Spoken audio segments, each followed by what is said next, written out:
Good evening and welcome to We the People, brought to you by the League of Women Voters of Minneapolis. My name is Joan Higinbotham and I'll be your host for this evening's program. Well, the legislature is in full session right now, so we thought this would be a good time to talk about how a bill becomes a law. You maybe remember studying that back when you were in the 7th or 8th grade in civics class, but it's never too late to have a little rerun and sort of pick up some pointers that you may have lost along the way, because now you yourself as a voter could actually bring a bill forward. At least you're going to learn how you can do that tonight if you want to. Our guests this evening are Mindy Greiling. Welcome, Mindy. Thanks, Joan. And Mindy represented District 54A in Roseville for how many years? 20 years, actually. 20 years. It went fast. Yeah, it did. Yeah. And Sherri Kneith is the Policy and Outreach Manager for the League of Women Voters of Minnesota, and that means, among other things, you're our lobbyist. That's right. I'm up at the Capitol quite a bit. Well, you know, we probably should start out by dispelling some rumors about what lobbyists are. So what exactly do you do? And then maybe Mindy can talk about how she interacted with lobbyists. Well, I think lobbyist is a term used to cover a wide variety of types of activities, but it basically encompasses people going up to the legislature and talking to representatives or senators and explaining why they support a measure or bill and trying to get that legislator to support it.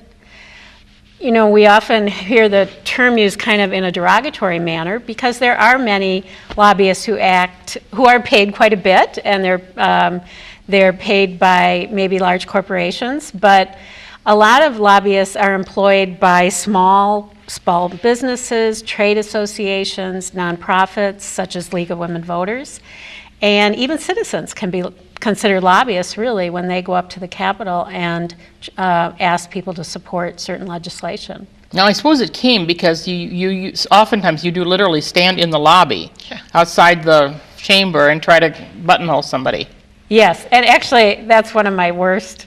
That's one of the things I like the least about lobbying. Is when you have to stand and wait for someone, and I kind of feel like I'm a stalker. But what I like better is when I can set up an appointment, which is what I would recommend a citizen do when they want to reach a lobbyist. Call the legislator's office, set up a meeting, and go meet in the legislator's office at a designated time. And you usually get 12 to 15 minutes to talk about why you support an issue and what you'd like the legislator to do.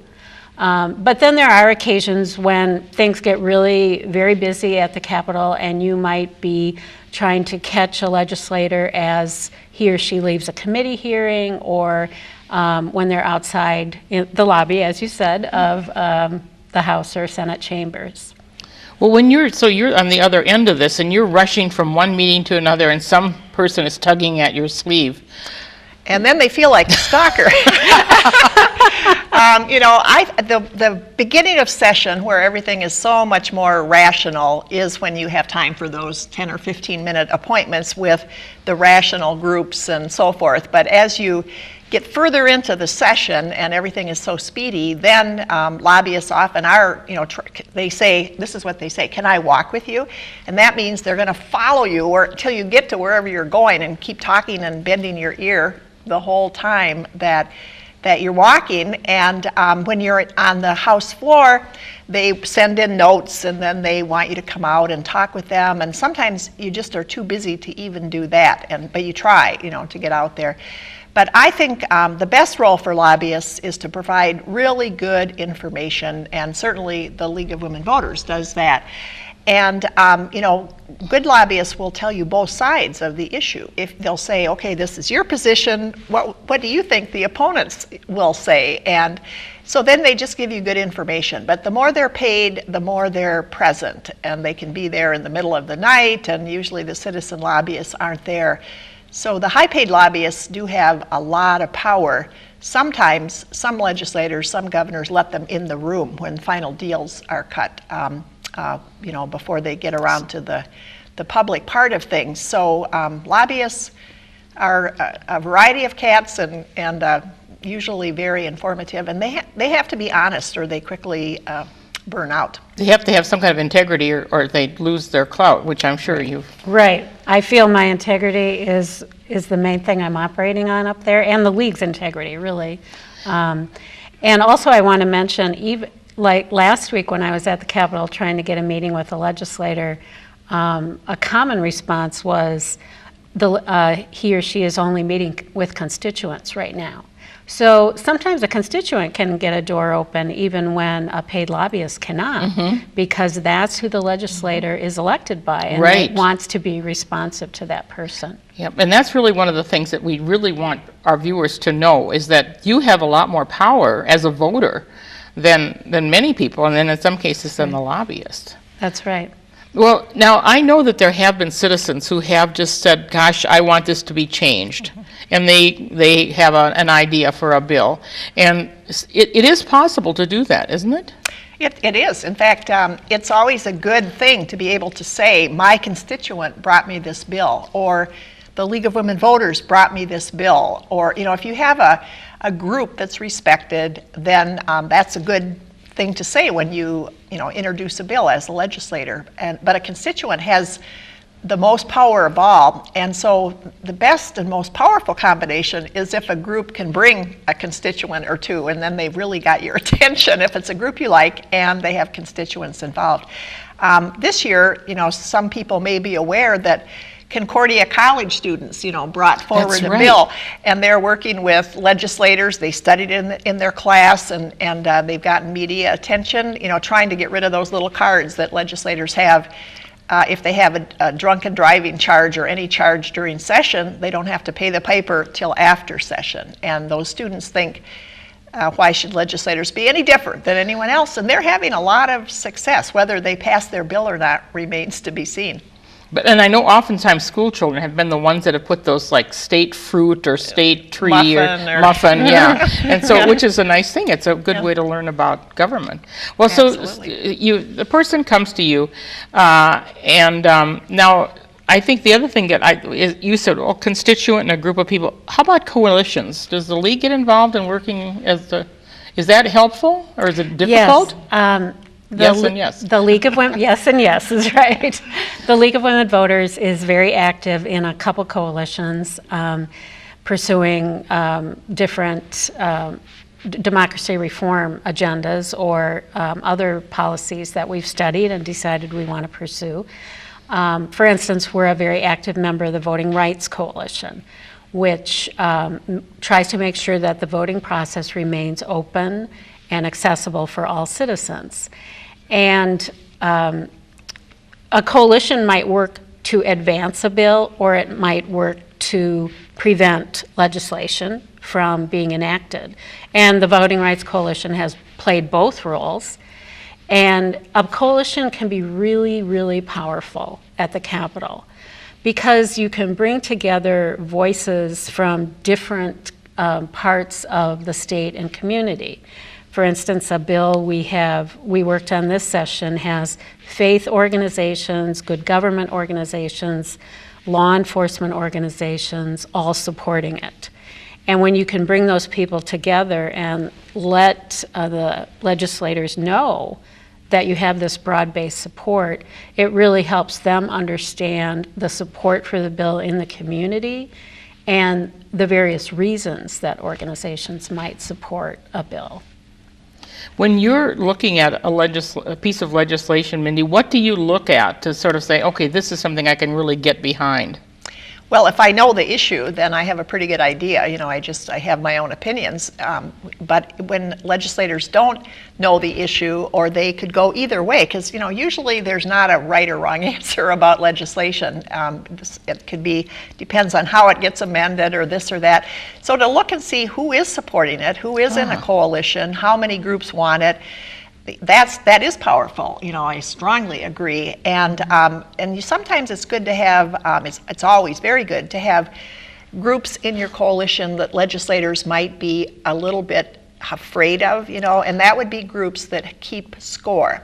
So if you have a person or an organization in your coalition that's putting out a legislative scorecard after session, then that makes that group and the coalition that they're in even more powerful. So for instance, labor or the Chamber of Commerce or an environmental group that keeps a scorecard, those are very powerful things. And I really wish more groups did scorecards, because it seems like legislators really respond to that. Now, so tell us what the scorecard exactly is.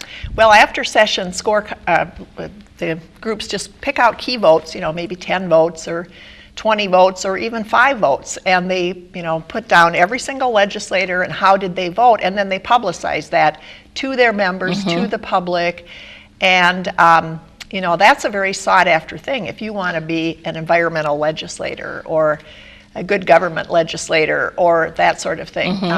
I just think legislators sit up carefully when respected groups are advocating for something, and it's even more powerful if you call them into account afterwards. Now, I think you mentioned something about, well, if you know something about the issue, but now what about if the other people, will other members come to you and say, well, would you join me on this one?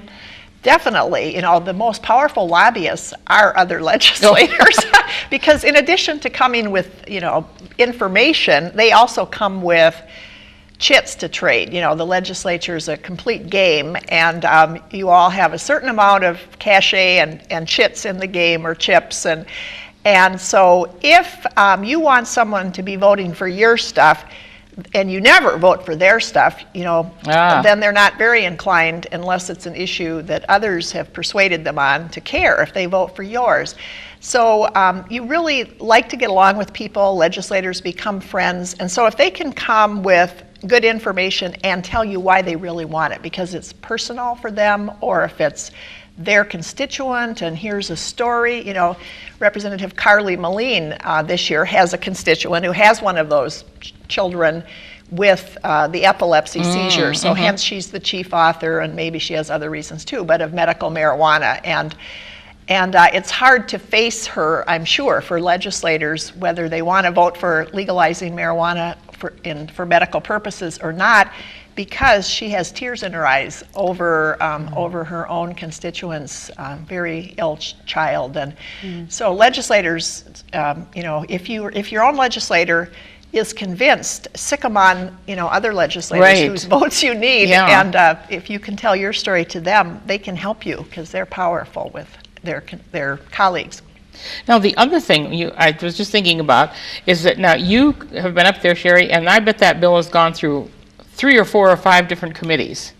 Yep. Talk a little bit about that and how the committee process can help or hinder you.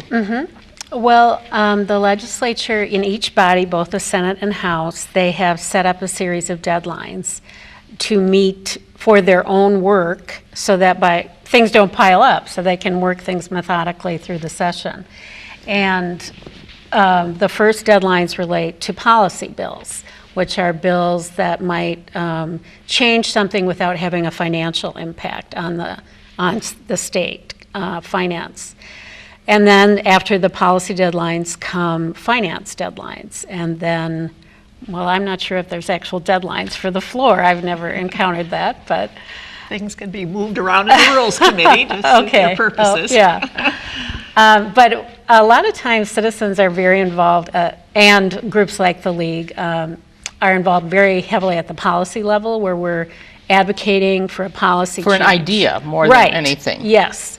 So and often the first committee to hear a policy bill is the one that generates a big outpouring of people attending the hearing as citizens, and lots of testimony from different groups and citizens themselves, because that's your first time to convey some of the ideas that you believe support or should be taken into consideration in voting against the bill. Well, now, so this is when the legislator may hear about this for the first time, theoretically.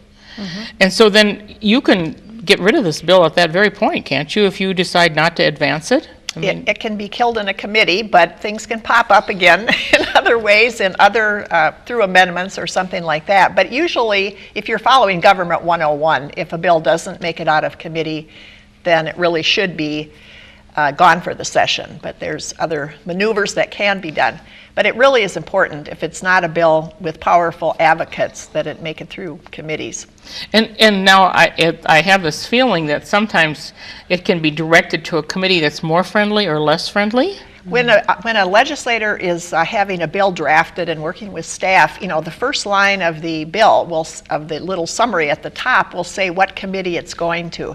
So if you're a very savvy legislator, you will ask the revisor's office or the House Research to make sure that line, sends it to where you want it to go, because if you inadvertently, get sent to a committee that isn't the first one you want, then it might be dead sooner than later. You could also, as a legislator or as an advocate, go to the Speaker's office in the case of the House and ask the bill to be sent somewhere more friendly to begin with. Or you could even, the legislator themselves can ask on the floor to get permission from one committee chair and another to have it pulled from one committee, sent to another. So it's very key where a bill goes, and if it has a friendly beginning, it might gain momentum before it gets to that unfriendly committee, or maybe you could skip it altogether somehow.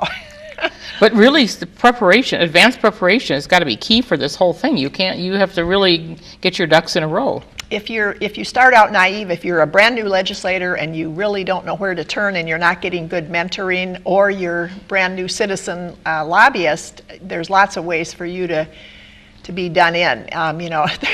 The proverbial story is of people that come and lobby for something and they celebrate after it passed through the first committee. They never come back to the legislature because they thought they did their job. And clearly you've got to dog it. The league is sophisticated, but every group isn't. Yeah, I want to make a pitch for the legislative website, which is very comprehensive information about committees, legislators, bills that are pending. You can sign up to get email notification regarding certain bills. And I have always found that the public information offices for the Senate and House are extremely helpful.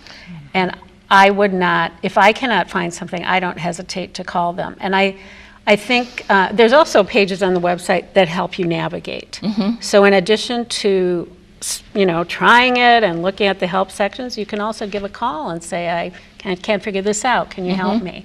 And that's a really important tool for people starting out. So really, the nice thing to know is that the legislature is, in a sense, user-friendly, and they do want people to come. Definitely, and the staff is, very user-friendly, and and the legislators would like to be user-friendly, but by the end, when they're not getting any sleep, and get kind of grouchy because everybody wants to talk to them and they're burned out, then they may not be as friendly as they were at the beginning. So it's very good to develop relationships early when there's a little more time. Does it help to work on somebody's campaign? It helps a lot because, Sherri mentioned, if you're a constituent, be sure to bring that up. But if you're a campaign worker, you're way ahead of all the other constituents. We also recommend to league members that very early in the legislative session, or even before it starts, they set up a meeting to meet the legislator, usually in their district. So if you live, in outstate Minnesota, you see if you can meet in a coffee shop with the legislator and just get to know them and create a relationship. And that helps both the legislator and the citizen advocates when something comes up that they care about and want to communicate about. I remember we used to do something called Eggs and Issues, where we'd invite our legislator to come and the league members would come and they'd have breakfast together before the session, and that sounds like it's still a really good idea. Yeah, some leagues still do that. I don't know if they call it that still, but some of them do have legislative breakfast before the session. So they get a chance to. Well, now our bill here theoretically has gone through one committee. Then it probably gets sent to at least, you said, a policy committee. Then if it has money attached, it goes to some kind of finance committee. And as I recall, you were the chair of the education finance committee, right? Which must have been one of the bigger. Yes. Amounts of money involved. Yeah, but one of the bigger amounts of money, and also lots of bills would go through there. So So we had to have very fast, speedy hearings by and large, and at the end of session, the policy committee almost always also goes into the finance bill. So it's a huge bill and lots of things in there anytime you have an omnibus bill that are good and not so good, and people have to decide in the end how they want to vote, but there's lots of amendments when you have a bill like that. So people have to follow the committees, but they also have to follow the floor amendments. And you mentioned technology. Legislators almost all nowadays keep their computers on their desks and can receive emails from citizens as well as those paid people that are out in the hall, or the very sophisticated citizen groups that are out in the hall. Average citizens can just plain email their legislator on the floor. Wow. And I've seen legislators, I've done it myself, where they will stand up on the floor and say, I just had an email from my constituent, and let me tell you what they said. Really? I once actually had a House librarian email me with information, and certainly the paid lobbyists email legislators during the floor with information. So, you have to keep at it till the end, and I highly recommend that citizens, particularly constituents, and campaign workers for sure, keep track of your legislator if you know what's being debated that day. Well, now, I think the other thing that's interesting is Christmas tree bills. Do they still have Christmas tree bills? Well, or they just add every little thing they can onto that bill? They have to be one subject. There was the Minnesota Supreme Court ruling quite a long while, several decades ago, where they had to be one subject, but that's pretty I was just saying, that's kind of, yes. As long as it's education, it could be anything about education. So you could have the bullying bill could be attached to the finance bill. Right, and would be probably, unless, the only reason for sending out a bill that's education oriented on its own would be to showcase the bill or showcase the author. But if it's also more apt to be just rolled into the omnibus bill. Rolled into the omnibus bill, yeah. But there's sometimes it's more protected if it's in there. People will say, well, I don't want to tamper with the delicate balance of the omnibus bill, and they're more apt to vote against a bill that's separate. Picking on it. So that's another way of protecting your bill too, then. It can be, yeah. You can just slide it in there. And I always like to put bills in omnibus bills whenever I could. But if you're the sort of legislator who wants to highlight yourself, then having it be separate would be very tempting to want to do. Of course, it depends upon whether you're well respected too, though. If you're a new legislator, then I would guess you might want to sort of tuck yours in there so that because you might not have the clout. I would think you might want to, but on the other hand, if you're a new legislator, you really need some recognition and a picture of yourself at the microphone and all that sort of So you can send that out to your constituents in your newsletter. Exactly. So, if it's not going to be too controversial, new legislators are the very ones that might want their bill to travel alone. So there's a variety of things that have that are side issues compared to the topic. It sounds to me like a very complicated game. You could probably make one of these video games about how you gain power and lose power along the way. Is that sort of, can you be up one day and down the next? Oh, I think so. Yes, absolutely. Now, the league we're going mainly for election type laws this year. That's our focus at the legislature. And we're working with coalitions. Right. Now, how about the amending process? Can you have something that you really like, and then all of a sudden it gets an amendment that makes it something you really can't stand? Yes. In fact, last year the league supported a campaign finance bill, and I think it was on the Senate floor, an amendment was made that took out something that we really highly valued in that bill.